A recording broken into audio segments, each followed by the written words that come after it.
지난주 말씀에 이어서 이제 산상수훈 말씀으로 돌아왔습니다. 지난주에는 오늘 우리가 현실에서 왜 전도하며 살아야 하는지에 대해서 말씀을 드렸습니다. 아울러 11월 달에 있을 가족 초청 예배에 이 가족 초청 예배를 왜 진행하는 것인지 말씀을 드렸는데 많은 사람들이 그런 얘기를 합니다. 전도 초청 잔치나 이런 행사를 한다고 사람들이 예수님을 믿겠느냐 그런 이야기를 하는데요. 통계를 내보면 결국 예수님을 믿는 사람들이 교회들이 전도 초청 잔치를 하고 그렇게 해서 초청되어 온 사람들 그런 사람들이 사실은 절반 이상입니다. 50% 이상의 사람들이 그런 초청 예배들을 통해서 전도되어서 예수님을 믿고 영접하는 경우들을 만나게 됩니다. 지금 우리가 가족 초청 예배를 하자고 하는 것 여러분 잊지 말아주시기를 다시 한번 부탁드립니다. 우리 교회의 인원을 많이 불려보고자 하는 것이 목적이 아니에요. 또는 우리가 좀 뭔가 큰 교회 되보고자 하는 것에 욕심을 두고 하는 것이 아닙니다. 영혼에 욕심을 두고 그 영혼들이 하나님 앞에 구원을 받는 자로서 믿음으로 의롭다 하는 인정함을 받는 사람들로 변화되기를 소망하는 영혼에 대한 사랑의 마음으로 지금 우리가 가족 초청 예배를 진행하려고 합니다. 한 달 남짓 남았는데 그 기간 동안에 여러분 마음으로 누구에게 과연 내가 말씀을 전해야 할지 기도하시면서 준비하셔서 과연 여러분 우리가 주고 하나님을 면전에 뵙기 전에 그 전에 적어도 내가 복음을 전해서 내 입으로 복음을 전하여 구원받은 영혼이 적어도 한 명은 있어야 하지 않겠습니까? 기도하면서 준비하시기를 부탁드립니다. 이제 오늘의 말씀은 3주 전 그리고 2주 전 말씀과 연결된 말씀입니다. 3주 전의 말씀은 우리 그리스도인들이 이 세상의 빛과 소금이다 라고 하는 이야기를 말씀을 나눴습니다. 그리고 지지난주 2주 전에는 율법의 완성자이신 예수 그리스도, 율법이 어떻게 예수 그리스도 안에서 완성되었고 예수님은 자신이 율법을 폐기하기 위해서 오신 분이 아니라 오히려 완성시키러 오셨다는 이 말씀, 그것을 중심으로 말씀을 나눴습니다. 그렇기 때문에 오늘 천국의 백성들은, 하나님 나라의 백성들은 율법학자나 바리새인들보다 더 나은 의를 가져야만 한다. 그렇지 않으면 너희는 하나님의 나라에 합당한 자녀들이 아니다 라고 하는 엄격한 예수님의 말씀이 있었습니다. 이 말씀에 따라서 이제 우리는 예수님이 과연 우리에게 더 나은 의를 요구하고 계신데 그 더 나은 의가 과연 우리 삶에 어떻게 이루어지는 것인지, 그것이 과연 무엇인지를 설명해주고 있습니다. 산상수훈을 통해서요. 먼저 오늘 본문처럼 마태복음 5장 21절에서 26절 말씀에는 살인과 분노의 마음에 대해서, 또 27절과 30절에는 음욕과 간음에 대해서, 31절과 32절에는 이혼 문제에 대해서, 33절에서 37절은 맹세하는 것에 대해서, 38절에서 42절은 보복하는 것에 대해서, 또 43절에서 48절은 원수를 사랑하는 것에 대해서 이런 각각의 우리 삶의 분야에 들어 있어서 과연 우리는 어떻게 바리새인이나 율법학자들보다 더 나은 의를 가질 수 있느냐, 더 나은 의를 보여줄 수 있느냐 하는 것에 대해서 예수님은 말씀해 주시고 있습니다. 이것은 또한 예수님은 이 말씀들을 전하시면서 그냥 말씀을 전한 게 아니라 요걸 내리시고 양쪽을 펴시고, 괜찮으시다면 볼륨은 더 안 높이셔도 됩니다. 율법의 수요자이고 율법의 완성자이신 예수님이 이렇게 말씀하시는 겁니다. 너희는 과거에 옛날 옛적에 사람들을 통해서 모세를 통하여 이렇게 말씀을 들었지만 나는 이렇게 말한다 라고 바꿔놓고 계세요.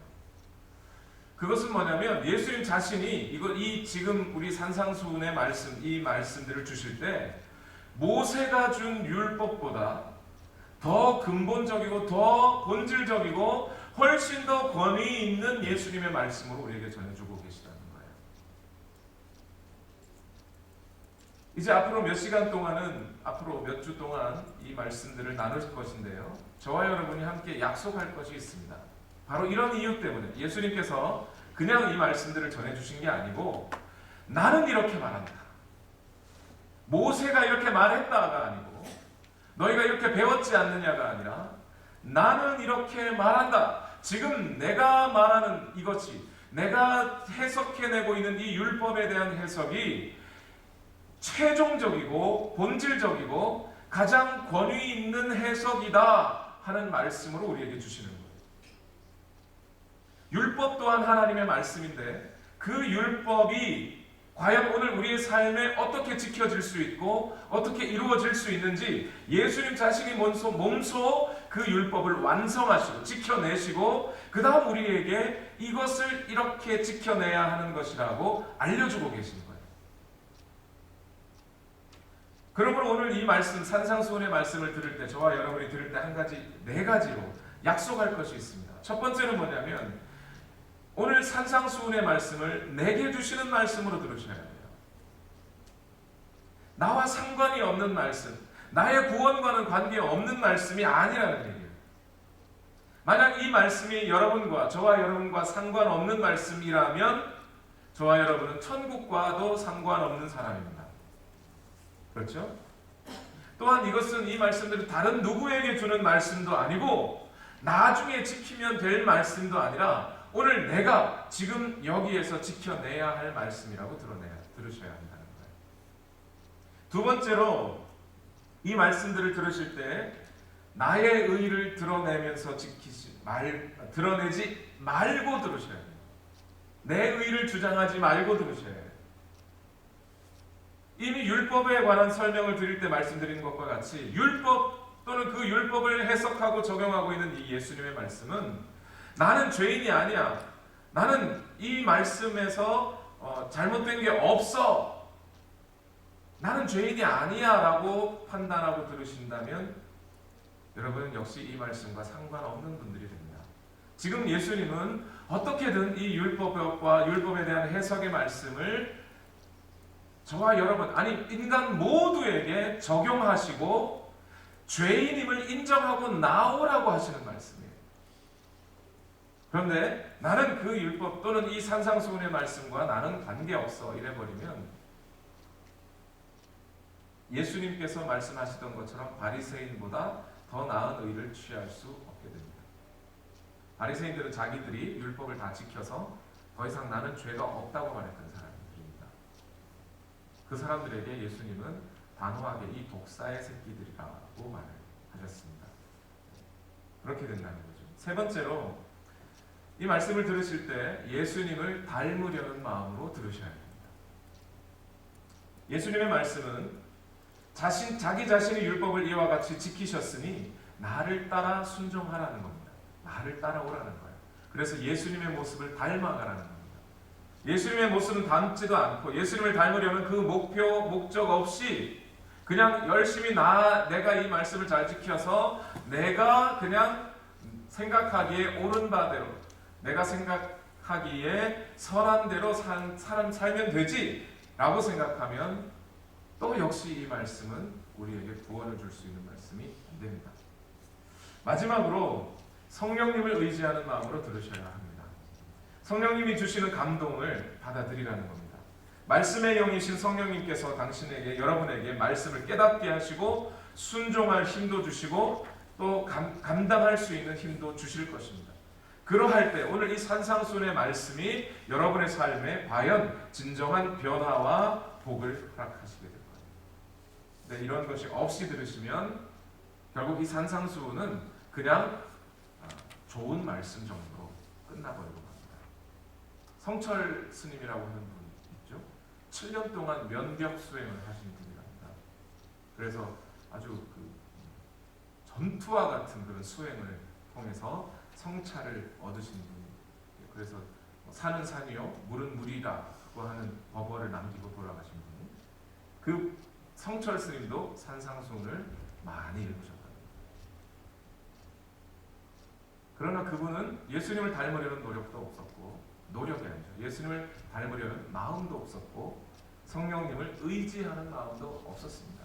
그에게 구원이 있다고 할 수 없습니다. 이 산상수훈이 오늘 저와 여러분에게 구원을 가져다주는, 진정한 변화를 가져다주는 말씀이 되기 위해서는 오늘 이 네 가지의 약속을 저와 여러분이 함께 꼭 지켜주셨으면 좋겠습니다. 오늘 이것이 이제 앞으로 시리즈 설교의 서론입니다. 오늘 설교의 서론은 이제 시작입니다. 오늘 말씀을 시작하겠습니다. 이제 마태복음 5장 21절에서 26절 말씀인데요. 먼저 시작하면서 옆에 계신 분들과 함께 인사를 나누셨으면 좋겠습니다. 이렇게 살아서 뵙게 되어 반갑습니다. 지난주에 보고 오늘 이번 주에 보는데 살아서 뵙게 돼서 반갑습니다. 이렇게 인사하는 이유가 있습니다. 미국에서 한 해에 살인사건의 피해자가 되어서 죽는 사람이 한 해에 약 15,000명 정도가 됩니다. 얼추 계산하면 한 시간에 2명꼴로 죽습니다. 쉽게 얘기하면 오늘 예배를 시작할 때 그리고 끝날 때 그 사이에 2명 정도 또는 3명 정도의 사람이 죽게 된다. 살인사건으로 그냥 아파서 죽거나 병들어 죽거나 나이 들어 죽는 거 말고 살인사건의 피해자가 돼서 살해당해서 죽는 것을 말합니다. 이 비율이 여러분 별로 피부에 와닿지 않는 분들이 있을 것 같아서 다시 한번 말씀드리면, 미국 역사에서 전쟁 남북전쟁이든 무슨 이라크 전쟁이든 그 전쟁을 통해서 죽은 군인의 수가 미국에서만 미국 역사 안에서 200~300년 동안의 역사 안에서 약 53만 명입니다. 그런데 지난 1900년부터 미국 역사 이전 1900년 이전은 할 것 없이 1900년부터 약 2000년 요 사이 약 100년 동안 단 총기 사건, 칼로 찌른 것도 말고요, 이렇게 때려서 죽인 거 말고 총기 사건으로 죽은 사람이 80만 명입니다. 그리고 이 살인사건의 비율이 점차 늘어나서 1970년대 이후에 태어나신 분들은 2차 세계대전 때 전사한 전사자들보다 살인범에 의해 죽을 확률이 더 높습니다. 무슨 말인지 이해하세요? 2차 세계대전 때 전쟁을 하다가 죽은 군인의 수보다 오늘날 살인사건으로 죽는 사람의 수가 비율이 2배나 많다는 거예요. 그러니까 여러분, 지난주에 뵙고 오늘 일주일 만에 뵌 분들이 안 죽고 살아있으면 감사합니다.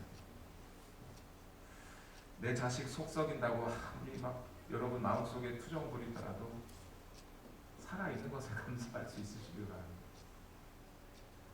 그런데 오늘 이 살인이라고 하는 이 죄가 이만큼 팽배해 있고, 그 팽배해 있는 본질에는 뭐가 있겠습니까? 사람이 살인을 하는 것이 사람에게 너무나 당연하기 때문에 그래요. 다른 어떤 죄보다 살인이라고 하는 죄가 우리 삶에 멀지 않다는 거예요. 특히 오늘 말씀을 읽어보면 예수님은 이 살인죄라고 하는 것이 우리 삶에, 실제로 우리 그리스도인의 삶에도 아주 가까이 와 있다는 사실을 이렇게 말씀해 주십니다. 21절과 22절을 다 같이 한번 읽어보겠습니다. 시작. 옛 사람들의 말하기를 살인하지 말아라. 누구든지 살인하는 사람은 재판을 받아야 할 것이다 한 것을 너희는 들었다. 그러나 나는 너희에게 말한다. 자기 형제나 자매에게 성내는 사람은 누구나 심판을 받는다. 자기 형제나 자매에게 얼간이라고 말하는 사람은 누구나 공의회에 불려갈 것이요, 또 바보라고 말하는 사람은 지옥불에 던져질 것이다.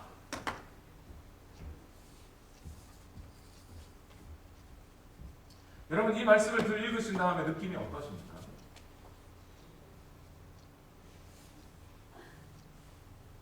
시작부터 부담이 좀 팍팍 되지 않나요?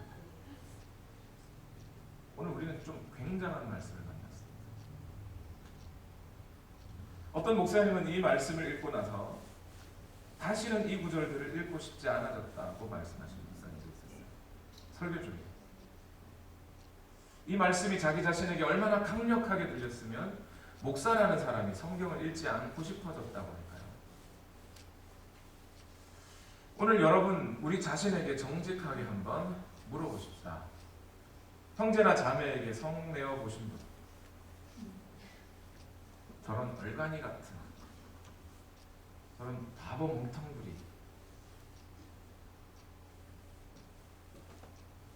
말해보신 분 있으십니까? 있으십니까를 물어보면 안 되겠죠. 이런 말 안 해보신 분 있으십니까? 이 말 속에서도 우리는 이미 느끼심을 가지셔야 돼요. 우리가 사는 세상이 예수님 말씀하시는 천국과 얼마나 동떨어져 있는지. 예수님 말씀하시고 있는 이 천국에는 형제나 자매에게 바보나 얼간이라고 하는 사람이 없다는 거예요. 분노하는 사람이 없다는 거예요. 그런 사람은 천국에 합당하지 않다는 거죠.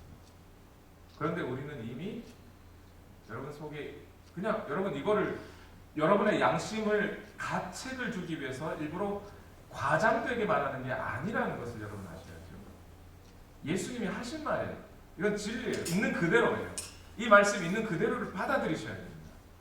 하나님께서 하나님이신 예수님이 이렇게 말씀하시는 거예요.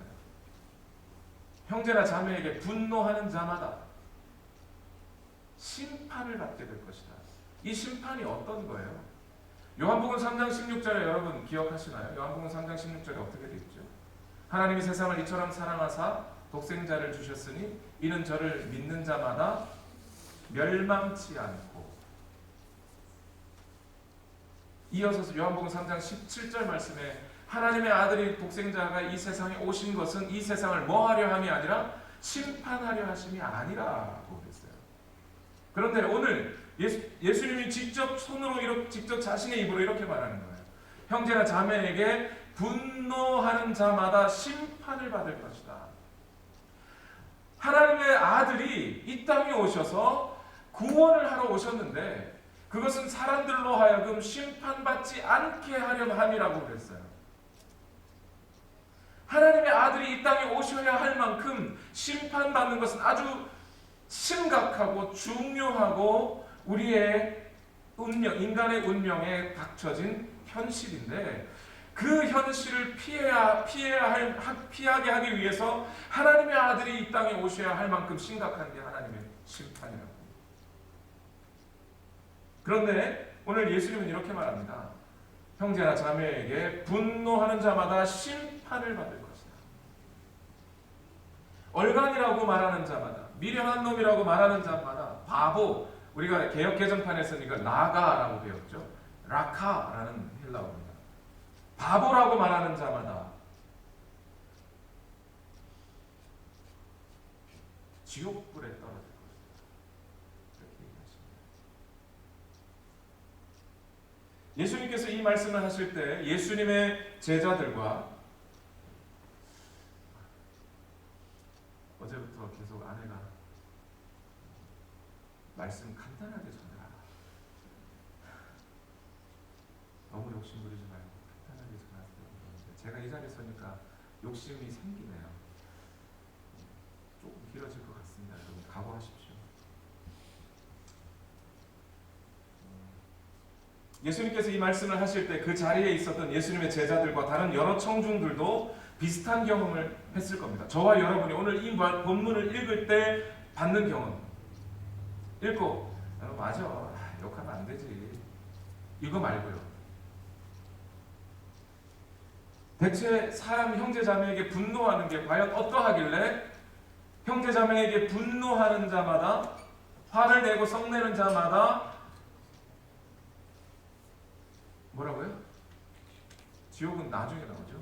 성내는 자마다 심판을 받을 것이요, 얼간이라고 말하는 자마다 공회에 붙잡혀갈 것이고, 바보라고 말하는 자마다 지옥불에 들어갈 것이다.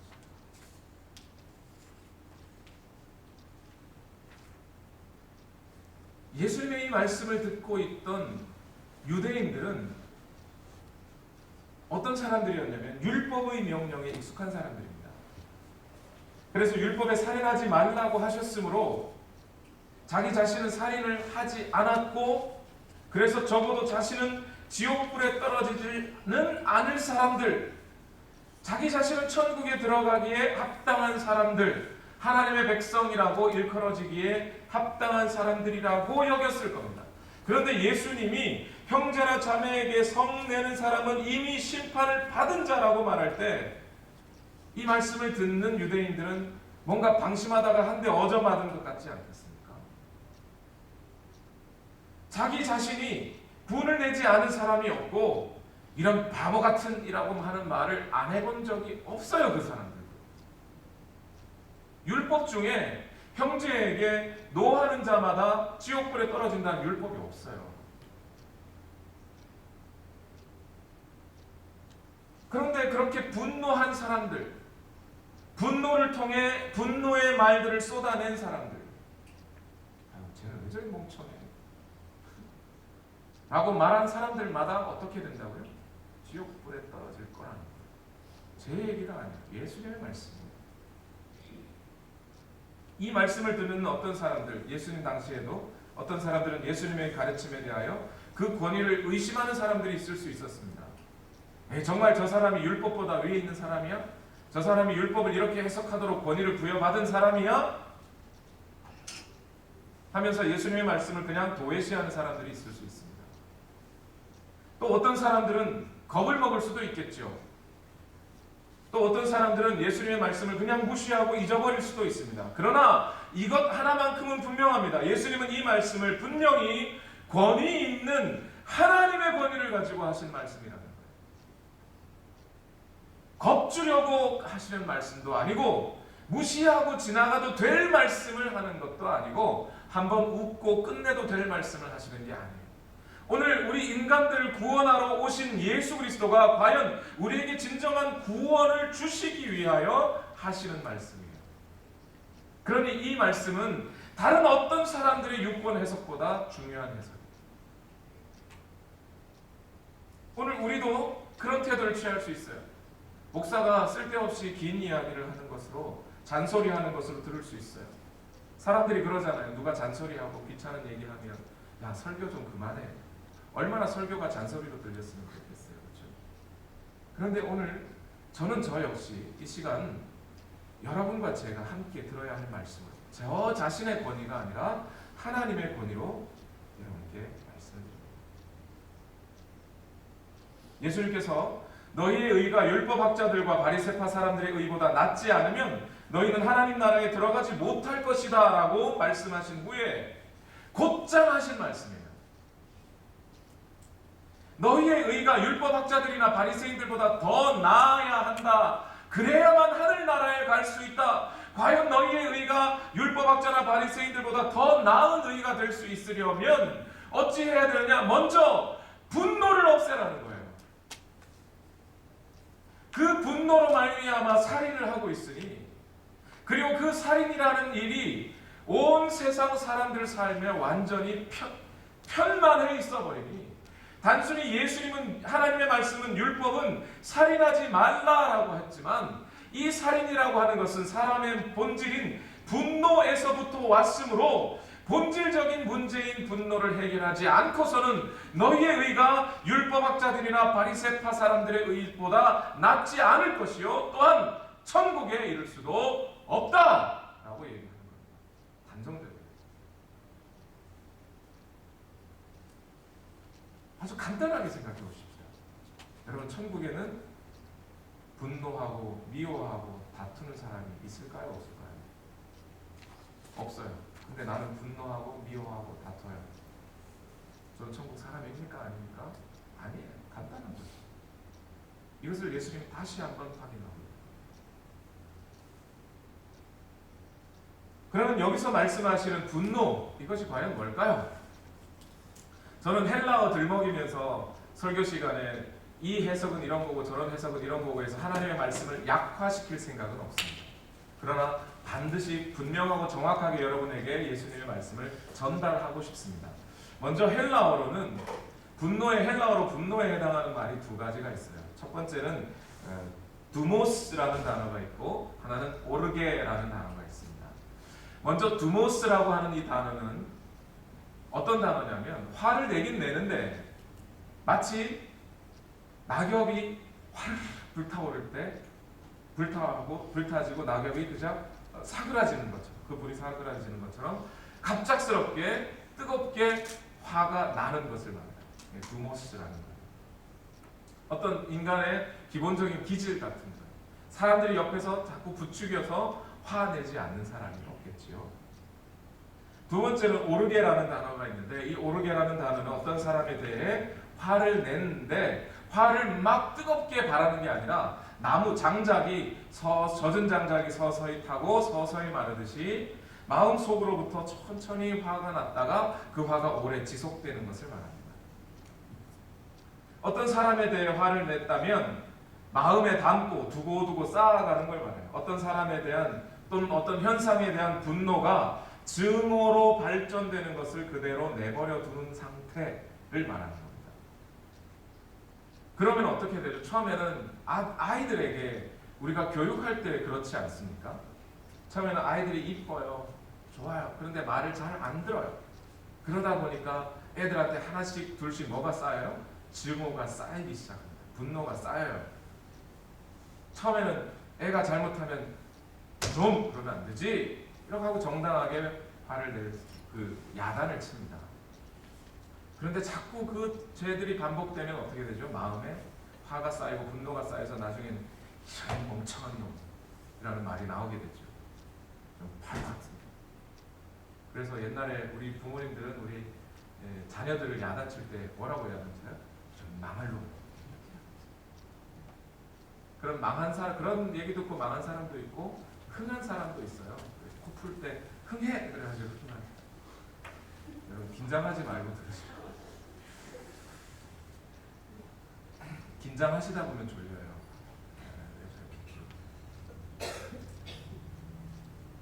자, 그런데 지금 예수님이 말씀하고 있는 것은 이 분노는 첫 번째 말은 두모스를 얘기하는 것일까요? 오르게를 얘기하는 걸까요? 아니면 둘 다를 이야기하는 걸까요?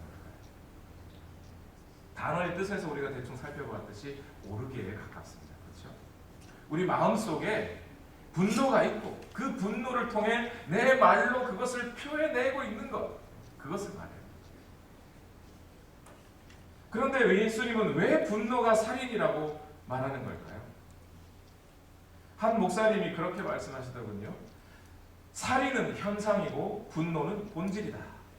마태복음 5장 27절과 28절 말씀대로 간음은 현상이고 음욕이 본질이다.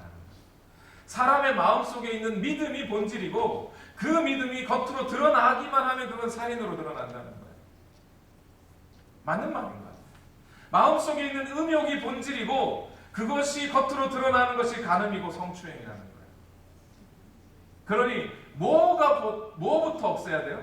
단순히 외적으로 살인하지 말라 또는 간음하지 말라라는 말로 끝날 문제가 아니라 그 속의 본질인 미움과 분노와 음욕을 없애는 것이 본질이에요. 이것을 없애야 돼요. 여기에서부터 모든 문제가 발생하기 때문에 그래요. 그래서 하나님은 행동 이전에, 우리의 행동 이전에 우리의 마음의 태도를 지켜보고 계십니다. 칼로 찔러서 피를 흘려야만 살인이 아니라 이미 마음에 칼을 품고 살아가는 것, 그것부터 하나님은 살인자로 보시겠다는 거예요.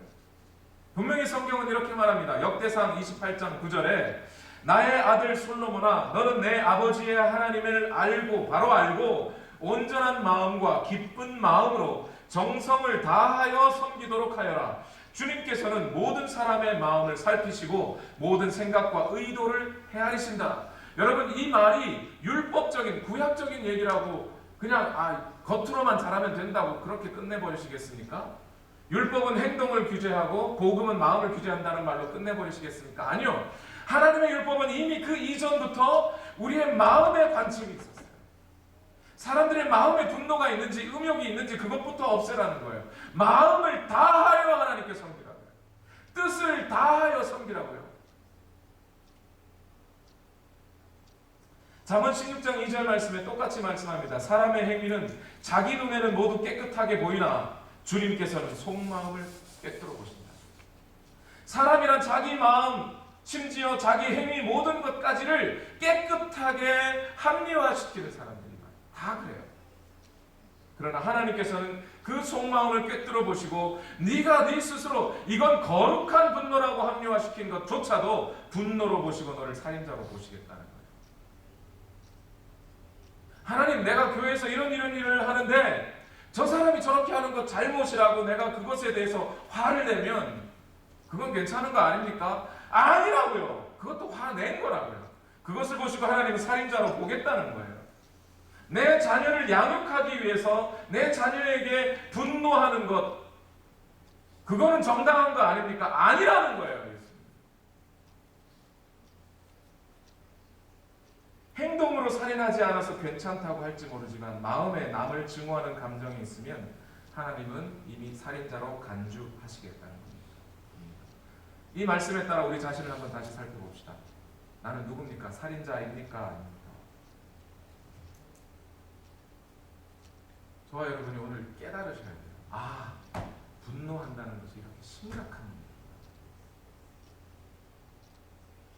여러분, 어떤 의미에서 감옥에 갇혀있는 살인자들 나쁜 놈이라고 욕할 자격이 없어요. 똑같은 거예요.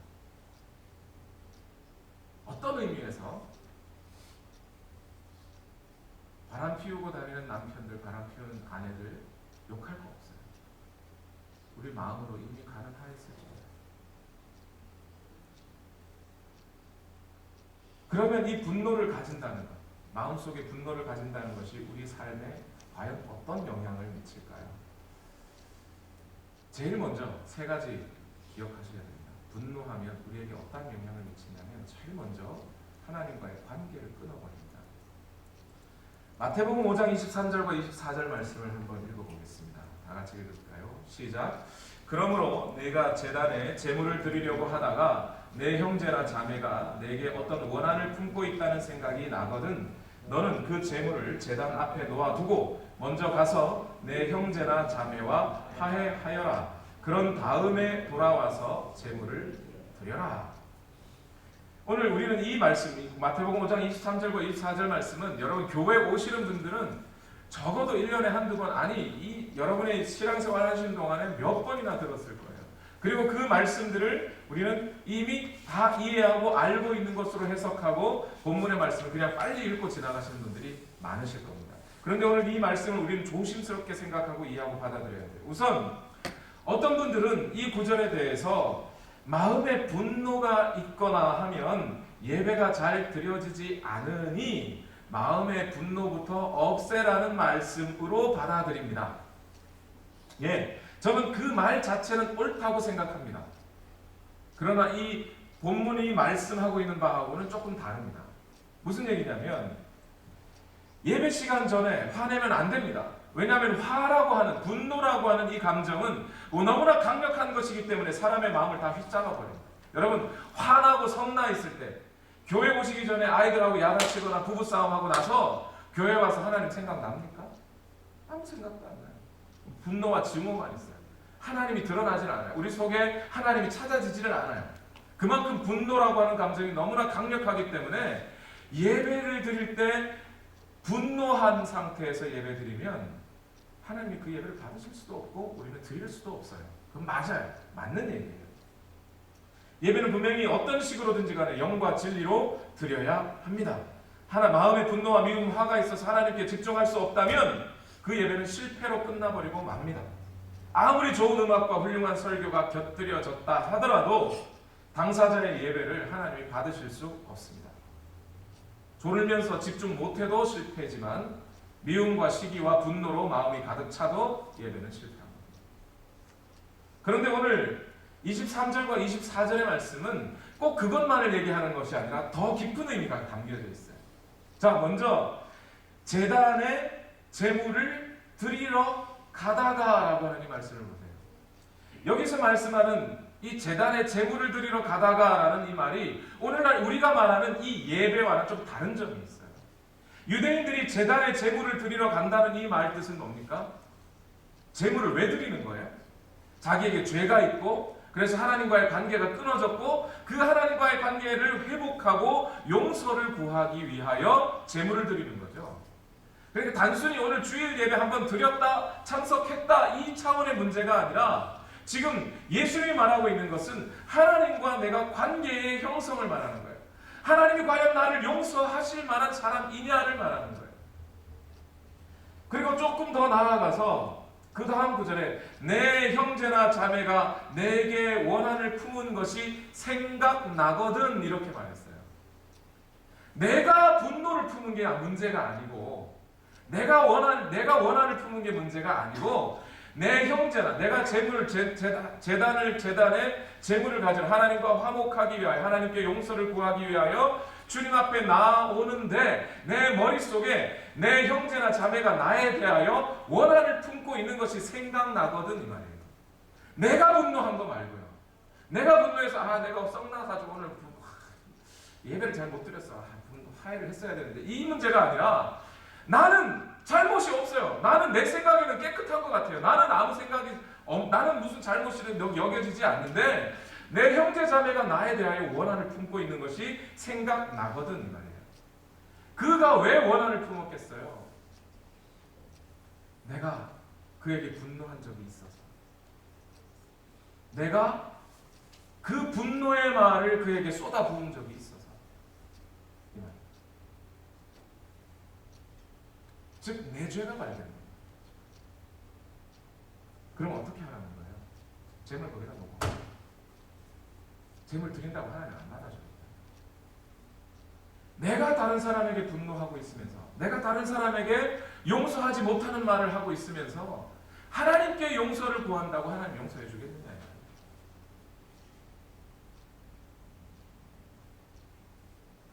한 목사님 아들이 교회에서 사람들이 하도 싸우니까 그걸 많이 봐서 주일학교 선생님한테 이렇게 물었답니다.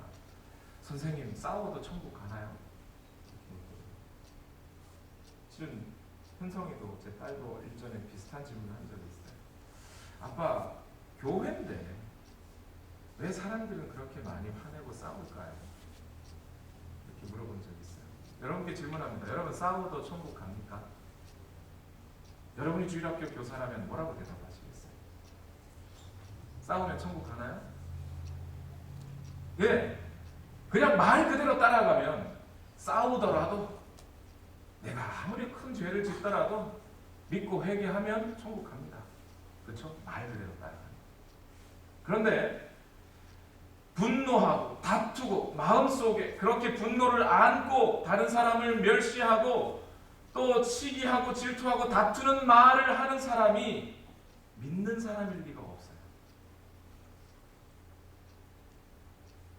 오늘날 한국 교회에 이 잘못된 복음이 전해져서 큰일 났습니다.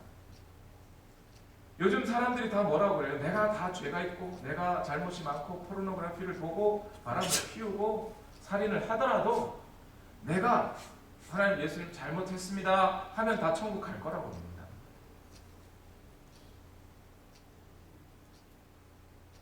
예수님 지금 뭐라고 그러죠?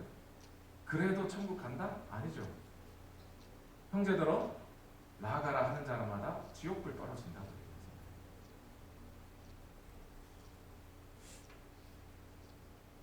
여러분, 예수님의 옆에 달린 십자가 옆에 달린 한 강도를 생각해 보세요. 그 당시에 십자가형에 처해질 사람이었으면 그 사람은 분명히 살인죄에 가까운 아주 흉악한 죄를 지은 사람일 겁니다. 그렇죠? 맞죠? 그렇지 않고 십자가에 달릴 리가 없어요. 그런데 이 사람에게 예수님은 뭘 약속하셔요? 한 낙원에 이를 것이다 라고 이야기합니다. 사람들은 자꾸 낙원이냐 천국이냐 말장난을 하려고 해요. 더 중요한 건 이 사람이 지금 뭐 하고 있어요? 자기는 살인죄를 저지른 사람이에요. 그런데 그에게 예수님은 천국을 약속해 주고 있어요. 예, 말 그대로 살인죄를 저지른 사람도 천국 갈 수 있습니다. 그런데 이 살인죄를 저지르는 이 사람의 마음을 한번 생각해 보시죠. 그는 예수님이 어떤 분인지 고백했습니다. 예수님이 과연 이 사람은 죄가 없는 분이야. 우리처럼 이렇게 십자가에 달려서는 안 될 뿐이라고. 나 같은 놈은 십자가에 달려 죽어도 괜찮은 놈일지 모르지만 이분은 달려서는 안 된다고 말을 했거든요. 이 사람에게 예수님이 천국을 약속하실 때 이 사람의 마음이 어떠했을까요? 나 같은 자 구원해 주시니 감사하지 않을까요? 나 같은 사람, 내가 정말 죽어서 마땅한 사람인데 내가 내 죄를 이렇게 인정할 수밖에 없는 나 같은 살인죄를 저지른 나 같은 놈도 예수님 천국을 약속하시다. 감사한 일이죠. 그런데 만약 또 한 사람을 생각해 보십시오. 예수님이 십자가에 달려있는 그 살인자 말고 자기는 아무 살인도 한 적 없고 돈도 훔친 적 없고 바람 피운 적도 없고 나는 아무것도 행실을 잘못한 것이 없어요. 그런데 마음으로 여전히 분노하고 있는 사람, 누군가를 미워하고 있는 사람. 왜 미워하고 왜 분노하죠? 왜 다른 사람에게 왜 분노하고 있는 거죠? 나는 잘못이 없는데 저 사람이 잘못해서 내가 손해를 봤다, 이 생각 때문에 분노하는 거 아닌가요? 내가 잘못하였다고 생각하는 사람, 내 잘못이라고 생각하는 사람은 분노하지 않습니다. 나는 잘못이 없는데 상대방이 잘못이라고 생각하는 사람이 분노합니다.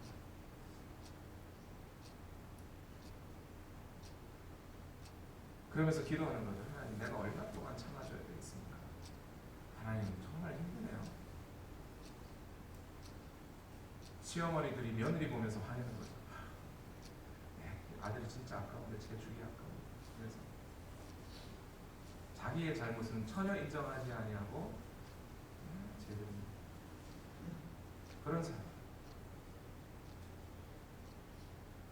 그런 사람들이 분노합니다. 이 분노가요, 막 들어서 성내는 분노가 아니에요. 속으로 이러고. 잠언 6장 16절에서 19절은 이렇게 말합니다. 주님께서 미워하시는 것, 주님께서 싫어하시는 것이 67가지이다. 교만한 눈과 거짓말하는 혀와 무죄한 사람을 피 흘리게 하는 손과 악한 계교를 꾸미는 마음과 악한 일을 저지르고 치닫는 발과 거짓으로 증거하는 사람과 친구 사이를 이간하는 사람이다. 하나님이 미워하신다는 거예요. 이거. 여기 살인죄, 살인하고 회개하고 내가 잘못합니다 돌아온 사람들에게 대해서 용서하셔야 돼요. 그러나 그 마음으로 자기 잘못이 없다고 인정하는 사람들에게 예수님은 하나님은 용서할 이유가 없어요. 분노는, 이와 같이 분노는 우리를 하나님과의 관계에서 끊어냈어요. 두 번째로, 분노는 에어컨 한 칸만 내려주세요. 길 거라고 예고했죠. 제가 어제 새벽 5시 반에 잤습니다. 이해하세요. 그토록 준비한 설교를 짧게 끝내고 싶은 마음이 없습니다. 집중하고 들으세요. 둘째로, 분노는 하나님과의 관계를 끊어놓을 뿐만 아니라 다른 사람과의 관계를 끊어놓습니다. 분노는 우리에게 이만한 영향력을 줍니다. 아니, 관계를 끊는 정도가 아니라 다른 사람을 죽여버립니다. 관계 자체가 성립되지 않게 만들어요. 분노하면. 오늘 마태복음 본문, 마태복음 5장 23절과 24절 말씀은 하나님과의 관계가 끊어진다고도 말씀하지만 또한 형제 자매와 관계도 끊어지게 된다는 말씀을 한 거예요. 이어서 25절 말씀을 또 보세요. 다 같이 읽어봅시다. 시작. 너를 고소하는 사람과 함께 법정으로 갈 때에는 도중에 얼른 그와 화해하도록 하여라. 그렇지 않으면 고소하는 사람이 너를 재판관에게 넘겨주고 재판관은 형무소 관리에게 넘겨주어서 그가 너를 감옥에 집어넣을 것이다. 여기서 고소하는 사람, 너를 고소할 사람, 이 사람이 누구예요? 이 사람이 왜 나를 고소한다는 거예요? 내가 그 사람에게 원한을 품고 분노를 품고 말을 함부로 하고 그래서 그 사람이 화나서 나를 고소했다 이 말이에요. 그가 원래 누구였어요? 형제, 자매였어요. 가까운 사람이었어요. 늘 함께 살아가야 할 사람이었어요. 그 사람이 당신을 고소할 거라는 거예요. 관계는 이미 끝나버린 거예요. 분노하는 순간 마귀가 그 틈을 갈라놓는. 바울은 이렇게 말합니다. 에베소서 4장 25절에서 27절 말씀 다 같이 읽어봅니다. 시작.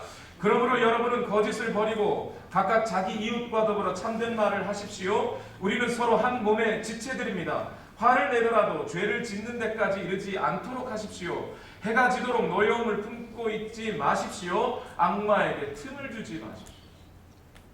분노는 결국 악마가 틈타게 만들어서 사람과 사람을 갈라놓게 만든다는 거예요. 여기에서 이웃과 더불어라고 말하니까 잘 모르는 사람에게는 욕을 해도 되는 것이라고 생각하면 안 되겠죠. 화는 오히려 가까운 사람에게 되게 돼 있어요. 잘 모르는 사람에게는 화도 안 납니다, 사실. 그리고 알고 보면요, 참 말도 안 되는 일로 내가 화를 내어서는 안 될 사람에게 화를 내게 돼 있어요. 사람이 그만큼 어리석은 거예요. 창세기 4장을 보세요. 가인이 아벨을 죽입니다. 아벨의 제사가 성공하였기 때문에 가인을 죽였어요. 분노했어요. 분노해서 그 돌을 들어 그를 쳐 죽이니 이렇게 돼 있어요. 여러분, 아벨이 하나님께 제사를 성공했다는 것, 하나님이 아벨의 제사를 받아주셨다는 것, 그것이 분노할 일이에요? 우리는 너무나 자연스럽게 사촌이 땅을 사면 배가 아프다라는 속담 때문에 사촌이 땅 사면 배 아픈 것이 당연한 줄 알아요. 속담을 버리세요. 여러분, 아벨이 제사에 성공했다는 게 가인이 화낼 일입니까? 축하해 줄 일이죠. 맞죠? 아벨에게 분노해서 됩니까? 차라리 저 원수 같은 적에게 분노하면 몰라도 아벨한테 죄를 왜 분노해요? 지 동생한테. 그런데 오늘날 사람들은 근본적으로 누구에게? 자기에게 가장 가까운 자에게, 자기에게 잘해주는 사람에게 화내더라. 데이트하면 어떻게 해요? 여자친구가 남자친구한테 화를 냅니다. 왜 화를 내요? 10번 잘해주다가 한 번 못해주면 화. 저도 그걸 알고 10번 못해주기로 살아요. 어쩌다 한 번 잘해주면. 사람이 그런 거예요. 왜 그 사람한테 화를 내요? 감정은 습관이다라는 책이 있습니다. 정신과 전문의 박용철이라는 분이 쓴 책이에요. 평생 무너지지 않을 행복하고 긍정적인 감정의 습관을 만들어라 하는 게 이 책의 주제입니다. 저는 이 책의 내용을 전적으로 동의하지는 않습니다. 그런데 이 책의 제목이 주는 중요한 통찰이 한 가지가 있어요. 사람이 감정을 분노하거나 감정을 갖는 것이 습관적이라는 거예요. 정말 화내야 할 곳에 내는 게 아니라 습관적으로 화를 내더라 이 말이에요. 정말 아이가 잘못해서 화를 내는 게 아니고 화낼 만한 이유가 있어서 내는 게 아니라 돌아서면 그게 화낼 일이 아니었구나 할 것을 금방 알게 될 그 문제를 가지고 습관적으로 화를 낸다 이 말이에요. 사람이 그러더라는 거예요. 어떤 분은 밥 먹을 때 화냅니다. 반찬 투정하고 밥이 거칠거나 질면 화내요. 아내가 해주는 밥이면 다 고마운 거 아니에요. 왜 화를 내죠? 어떤 분은 회의만 하면 화를 냅니다. 일단 화부터 내고 시작해요. 의장, 난 반대요! 부터 시작해요. 왜 반대하는지, 그것이 과연 어떤 의미인지, 반대해야 할 이유가 있는 것인지 생각도 안 한 채 반대요부터 시작해요. 감정적이고 습관적입니다. 아버지들은 술만 마시면 아내와 자녀들을 때리는 사람이 있어요. 자기 인생이 화난다고, 인생이 잘못됐다고 화풀이를 가족에게. 사실 저도 할 말은 없습니다. 저도 이 말씀을 준비하면서 또 기도하면서 생각해보니 여러분, 제가 누구에게 가장 많이 화를 냈을까요? 제 아내에게 화를 제일 많이 냈어요. 내가 좋다고 쫓아다녀서 내가 잘 살게 해주겠다고 약속하면서 사랑하고 결혼한 아내, 지금 누구보다 가장 큰 나의 조력자이고 지원자인 아내에게 내가 가장 많은 화를 냈다. 지난 주일 저녁에도 교회 문제 가지고 이런저런 얘기하다가 아내에게 결국 화를 좀 쏟은 적이 있어요. 사람이 그래요. 그러면서 관계는 끊어지게 돼 있어요. 목사님 부부싸움 했나 보다. 아니요, 부부싸움 안 했어요. 그런 건 아니에요. 여러분, 신앙생활이란 전쟁입니다. 누구와의 전쟁일까요?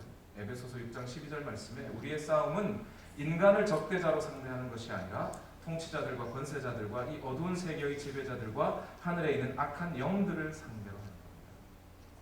사람과 싸우려 하지 마세요. 사람에게 쪼크 주려고 하지 마세요. 사람에게 험한 말 하려고 하지 마세요. 차라리 그러려면 여러분 자신의 분노에다가 분노와 싸우세요. 여러분 속에 있는 음욕과 싸우세요. 다른 사람의 미숙함이나 인격의 모자람과 싸우려 하지 말고 차라리 내 속의 분노를 몰아내고 내 속의 교만함을 몰아내고 내가 옳다고 여기던 나만의 고집, 똥고집을 버리세요. 그게 신앙생활의 싸움. 마지막으로 분노는 하나님과 관계를 끊고 다른 사람과 죽여버리고 마지막으로는 나를 죽여버립니다. 마태복음 5장 26절 마지막 절 말씀을 다 같이 읽어봅시다. 시작. 내가 진정으로 너희에게 말한다. 너희가 마지막 한 푼까지 다 갚기 전에는 거기에서 나오지 못할 것이다. 너의 형제가 너를 고소하여 형무소에 보냈는데 거기서 안 풀어줄 거라는 거예요. 안 풀어줘서 결국 죽는 건 누구예요? 네가 죽을 거야. 이 말이죠. 이 말씀 속에 단순히 두려움과 무서움만 있으십니까? 아니 예수님께서 우리를 사랑하고 계신, 우리를 아껴보시려고 하는 그 마음이 여러분 느껴지지 않으세요? 분노하지 마. 분노하면 결국 너만 죽게 돼. 라는 얘기를 하고 계시는 거죠. 여러분 한번 쉽게 생각해 보세요. 화 잘 내는 사람 치고 친구가 있습니까? 다른 사람을 깎아내리고 험한 말을 하고 분노하는 말로 다른 사람을 인격적인 모독을 주는 사람 치고 사랑받는 사람이 있습니까? 코미디언 유재석 씨를 아시나요? 다른 사람을 깎아내리는 개그를 하지 않고 자기 자신을 희생시키는 개그를 해요. 그러니까 이 사람이 그렇게 오랫도록 많은 사람들의 사랑을 받고 있어요. 세상의 일도 그러한데 하물며 천국의 일은 그렇지 않겠습니까? 전 지난 주간에 한 목사님으로부터 이야기를 들었어요. 한 목사님이 교회에 부임하신 지 얼마 안 되는 목사님. 이 목사님이 자신이 섬기는 교회에 오래된, 그 전부터 오래 계셨던 한 집사님이 계신데 이분이 마음에 분노가 많으신 분이에요.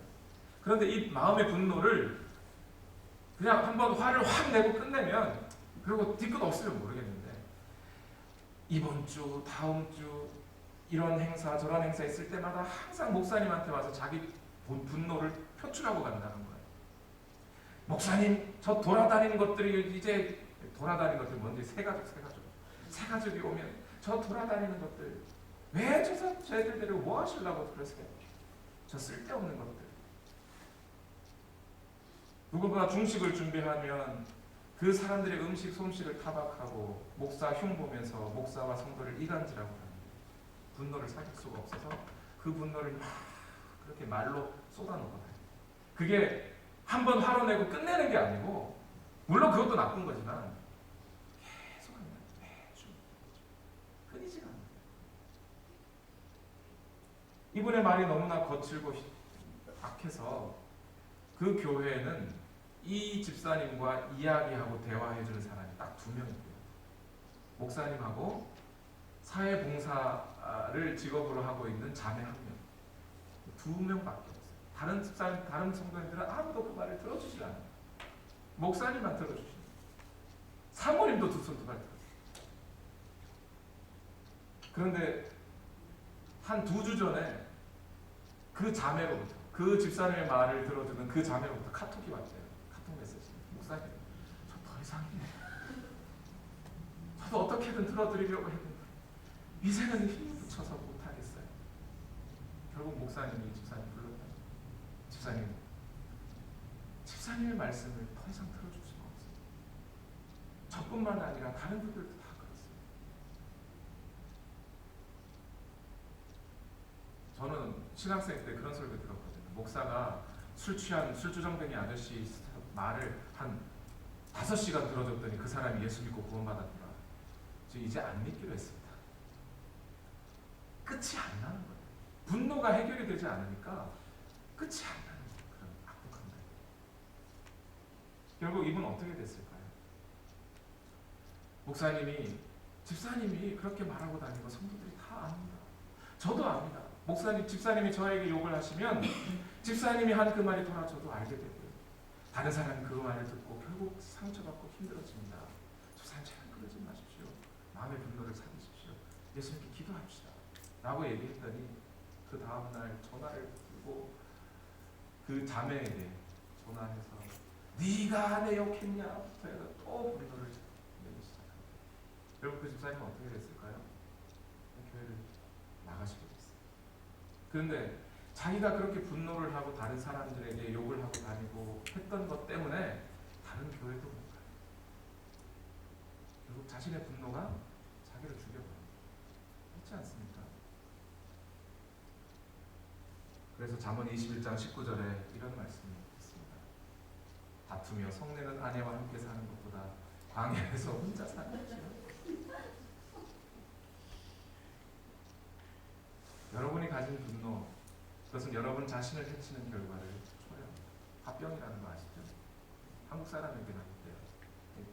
세계 의학 사전에 등재되는 병이랍니다. 화병. 역대하 26장 19절에 보면 우시야 왕이 노를 바라니 이마에 한센병이 들었더라. 물론 화병은 아니지만 판에다 병납니다. 분노는 단순히 화병만 일으키는 것이 아니라 결국 자신의 영혼까지 집어삼키는 결과를 갖고.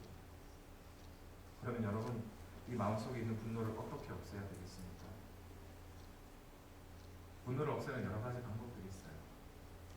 외적으로 먼저 사람이 좀 슬기로워져야 됩니다. 잠언 12장 16절 말씀에 미련한 사람은 쉽게 화를 내지만 슬기로운 사람은 모욕을 참는다.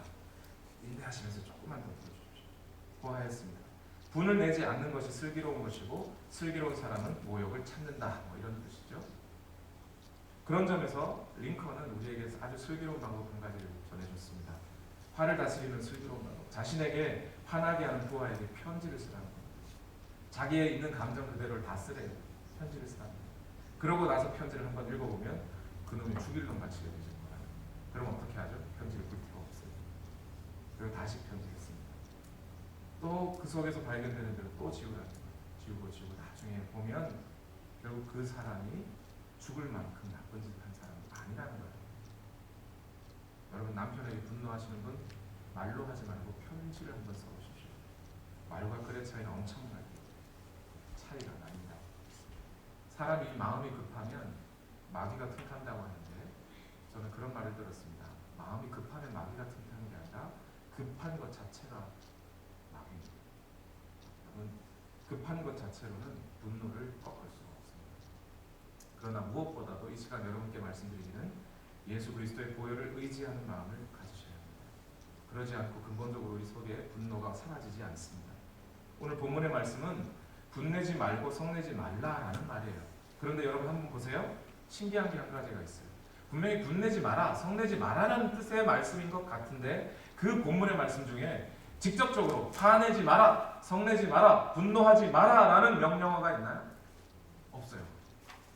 만약 예수님이 분내지 마라, 성내지 마라 그랬으면 분만 안 내면 돼, 화만 안 내면 돼 이러고 속으로 미워하는 마음을 그대로 갖고 있겠죠.